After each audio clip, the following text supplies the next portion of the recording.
Hello, Sagittarius, Sun, Moon, Rising, and Venus signs. Kamusta kayo? Sana po nasa mabuti kayong kalagayan.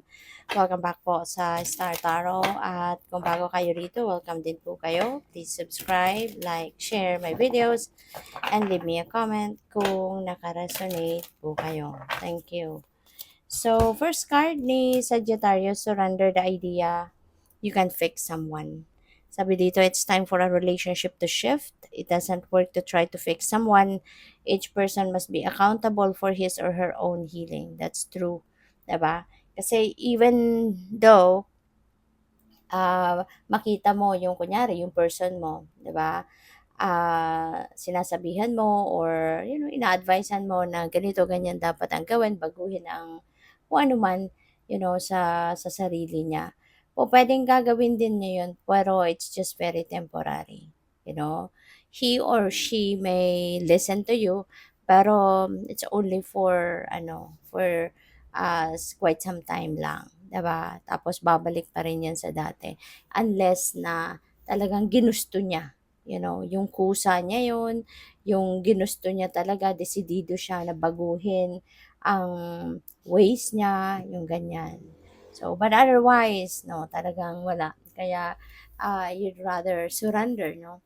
The idea that you can fix him or fix her, 'di ba? Kasi it's just going to be like a waste of your time, no? May stress ka lang diyan, ganyan. So, let them be, 'di ba? Let them be until they realize na talagang kailangan nilang baguhin ang kung ano man sa buhay nila. Surrender defensiveness. Defensiveness is a sign of weakness. To communicate in a more empowered way, stay centered and hear someone out. Then offer a clear non-defensive response. Ayan. So, mas maganda talaga, 'di ba? Na hayaan natin yung ibang tao na mag-express din ng sarili nila, mag-express ng kung anong gusto nilang sabihin, anong gusto nilang iparating sa iba, then let them be heard, no? Allow also other people to be heard kung ano yung gusto nilang sabihin or gusto nilang iparating sa atin. Then tsaka na tayo, pwede na tayong mag-respond, no? Depende sa kung anong sinabi nila.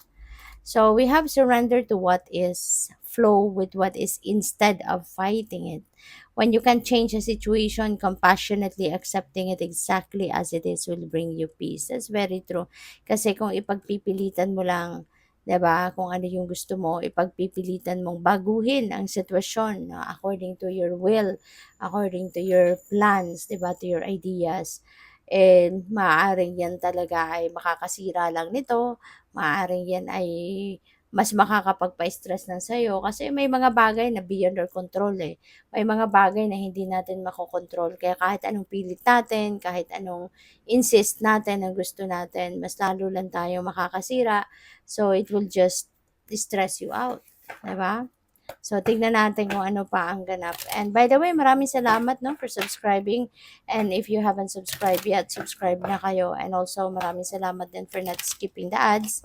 Malaking bagay po yan sa akin. And also, please click the join button sa baba na video kung gusto po ninyo na mag-join sa membership. Salamat.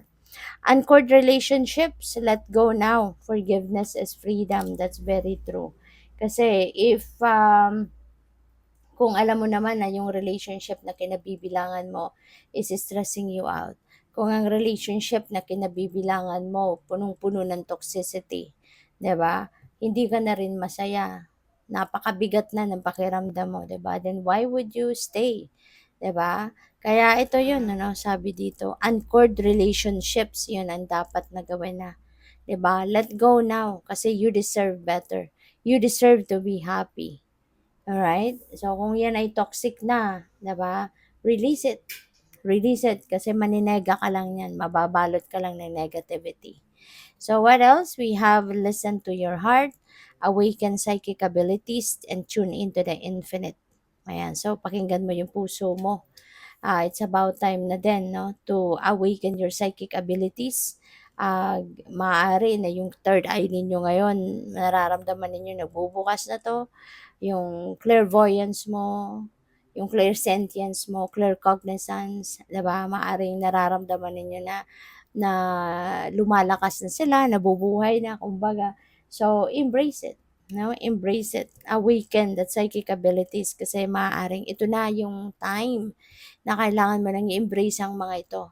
Maaring ito na din yung time na i-embrace mo sila para magamit mo din, 'di ba? Para na ma-carry out mo na yung purpose mo sa buhay, yung ganyan. So, we have go with the flow, relax and trust, accept what is happening. Yan. Surrender to what is. Just go with the flow with life. 'Di ba? Tanggapin na lang natin kung ano ang mga nangyayari. What is unfolding sa buhay natin. Let's face it. Let's face it. Let's accept it. 'Di ba? Yun ang kailangan, yun ang dapat, you know? Let's relax, no? Wag nating stressin ang sarili natin sa mga bagay na hindi naman kailangan na ka-stressan, 'di ba? Let's just go with the flow. Sumunod tayo sa agos ng buhay, Sagittarius. Sumunod kayo sa agos ng buhay. Kasi when you are surrendering, when you are surrendering to the natural ebb and flow of life, you will see, na you will see and you will notice na yung ano ninyo, yung mga bagay na yan, na mga bagay na yan na natatanggap ninyo or na-experience ninyo, 'di ba? You will see na mas maayos, no? Mas magiging ano kayo, tranquil, you will be at peace, yung ganyan. Kaysa yung kumukontra ka, kaysa yung ipinagpipilitan mo kung ano yung gusto mo. Makikita mo kasi, no, na when things are in sync, no, sa kung ano man yung gusto ng universe na mangyari, it will be, smooth sailing, 'di ba? Wala kang mararamdamang kaba, takot, whatever, discomfort, Pero kapag meron kang pag-i-insist, meron kang pagpipilit, diyan mo mararamdaman na kahit papaano may stress, no, na mararamdaman kayo.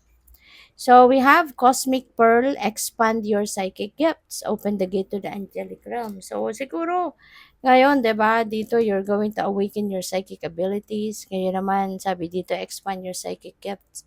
Maybe talaga ang iba sa inyo, you're definitely going to embrace your psychic gifts na sa ngayon. Maaring malakas na ang mga 'to. Kaya ramdam na ramdam mo na ito na yon. This is the time na you really need to embody those um, psychic gifts na meron kayo. And baka ang iba sa inyo, baka mag-train, para mas ma-enhance ninyo ito, mag-aral kayo para matutunan ninyo kung mas papaano ninyo magagamit ang mga ito effectively, yung ganon. No? So, good luck. Thank you for watching Love and Light. Namaste.